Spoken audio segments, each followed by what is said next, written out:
बंद कयो हरण मारण बंद कयो हरणन जे कातलन के हरणन जे कातलन के गिरफ्तार कयो हरणन जे कातलन। अस्सलाम वालेकुम। थर जो ऐलान फेसबुक पेज व्हाट्सएप ग्रुप ऐं यूट्यूब चैनल सां गॾु आऊं आहियां एजाज़ हुनर।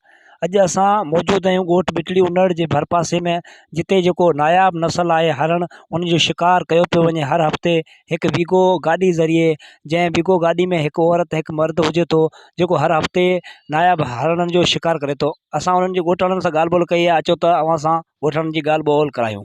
बिल्कुलु ही 2-3 रातियुनि खां मुसलसल वीगो गाॾी में ॿ माण्हू अचनि था, जेके असांजे ॻोठ खां जेकी ॾाखणी तरफ़ सीमा आहे उन में शिकार जो जेको सिलसिलो उहो जारी आहे। ऐं हरण जेको हिकिड़ो मारे, उनजी टंग में गोली लॻल आहे, उहो हरण बि मरी वियो आहे। पोइ उहे जेके उन टाइम अलाए कहिड़े टाइम अचनि था, काड़े जे टाइम में उहो उन्हनि खे मारे हलिया विया आहिनि। ऐं उन खां पोइ ॻोठाणनि उन जो पीछो कयो आहे, त उहो वीगो गाॾी में निकिरी चुका आहिनि।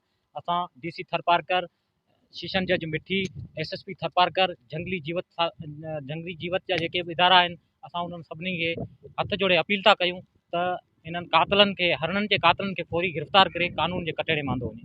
बंद कयो हरण मारण बंद कयो हरणन जे कातलन के हरणन जे कातलन के गिरफ्तार कयो हरणन जे कातलन के गिरफ्तार कयो हरणन जे कातलन के गिरफ्तार कयो जंगली जीवत जे कातलन के गिरफ्तार कयो मोरन जे कातलन के गिरफ्तार कयो हरणन जे कातलन के गिरफ्तार कयो हरण मारण बंद कयो हुननि SSP थरपारकर ऐं लाॻापियल इंतज़ामिया समेत एला इख़्तियारनि खां नोटिस वठण जो मुतालबो कयो आहे।